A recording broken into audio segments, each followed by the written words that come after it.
मुझे क्या मिला भाई, विपिन सर का इतना मस्त वीडियो जो बहुत हेल्पफुल है। मेरे को लगा तुम लोगों से भी शेयर करना चाहिए, तुम्हारी भी कोई हेल्प हो जाएगी इससे।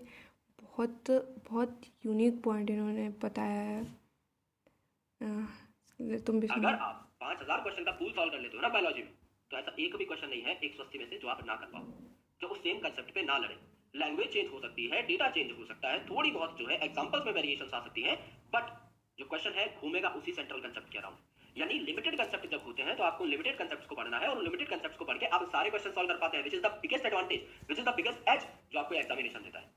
यानी आपको लिमिटेड रिसोर्सेज पढ़नी है, आपको लिमिटेड सिलेबस को कंप्लीट करना है, और आपको अच्छे तरीके से प्रैक्टिस करके एग्जामिनेशन में घुस जाना है। इसमें कौन सी रॉकेट साइंस लग गई मेरे दोस्त, इसमें बर्डन लेने का कुछ नहीं है। इसमें एक अर्ज होनी चाहिए सिर्फ कि आपको चीजों को सीखना है। एक्सेप्टेंस रेशियो भी अच्छा है, आपके पास अच्छी खासी रिसोर्सेज भी है, पेपर जो है उसका डिफाइंड सिलेबस है, एंड चौथा कि पेपर आपके टीचर्स आप लोगों के लिए प्रेडिक्ट भी कर सकते हैं। इनफैक्ट जब आप 1000 क्वेश्चन सॉल्व करोगे ना, आप 2-3 चैप्टर्स के, एक चैप्टर के जब आप 250 क्वेश्चन सॉल्व करोगे, तो आपको ये भी पता लगेगा कि कौन से कंसेप्ट्स के क्वेश्चंस बार-बार रिपीट हो रहे हैं। आपको पता लग जाएगा कौन सा कंसेप्ट मोस्ट इंपॉर्टेंट है, कौन सा कंसेप्ट लेस इंपॉर्टेंट है। आप खुद भी कुछ क्वेश्चंस फ्रेम कर पाओगे, एंड आपको उनमें से कुछ क्वेश्चंस पेपर में दिख भी जाएंगे।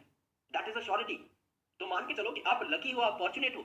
यहां पर जीतता कौन है नीट एग्जामिनेशन में? जो बहुत ज्यादा किताबें पढ़ता है, क्या वो जीतता है? नहीं। जो एक किताब को बहुत बार पढ़ता है वो जीतता है।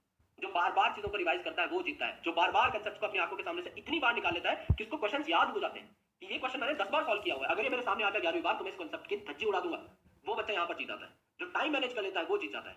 So what it is all about कि किसके पास कितना ज्ञान है। नहीं, हो सकता है ज्यादा ज्ञान वाला बच्चा 150वीं रैंक पे आ रहा, और हो सकता है कि अच्छा टाइम मैनेज करने वाला हल्के से कम ज्ञान वाला बच्चा जो है ऑल इंडिया 15th रैंक पर आ रहा हो।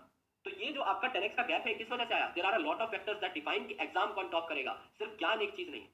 तो आपको पढ़ना तो ऑब्वियसली है, आपको अपना ज्ञान तो बढ़ाना है, लेकिन उसके साथ साथ आपको और चीजों पर भी फोकस करना है। आपको अपनी सिटिंग कैपेसिटी भी बढ़ानी है, आपको अपने एग्जामिनेशन को फोड़ने के लिए टाइम मैनेजमेंट भी अच्छे तरीके से रखनी है कि 3 घंटे के अंदर आपका पेपर सॉल्व हो जाए। मल्टीपल रिविजन भी मारने हैं, आपको टेस्ट सीरीज भी सॉल्व करनी है, आपको अपने रिसोर्सेज को लिमिटेड रखना है, आपको उन रिसोर्सेज को बार बार रिवाइज करना है। तब जाके आपको पता लगेगा कि yes, you can solve all the questions in examination and you can even score 100%। UPSC में कभी सुना है किसी का 100% स्कोर आया? मैं आपको बताता हूं, नहीं आया।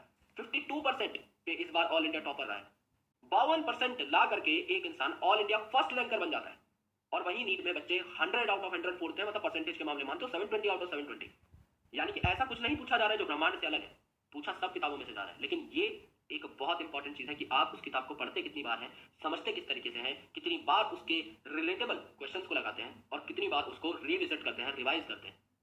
ये सारी चीजें अगर आपने कर ली, और आपको अगर कोई रोक ले एग्जाम क्रैक करने से, तो आकर मुझे बता देना in the comment section. I hope you will agree to each and every point that.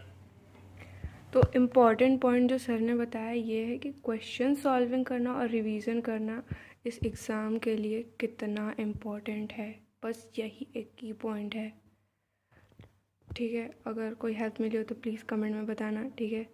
और मेरे को लगा कि मेरे को शेयर करना चाहिए तुम लोगों से, शायद किसी की हेल्प हो जाए। वीडियो बहुत अच्छा था यार, ओजी सर, विपिन सर। ठीक है, बाय बाय।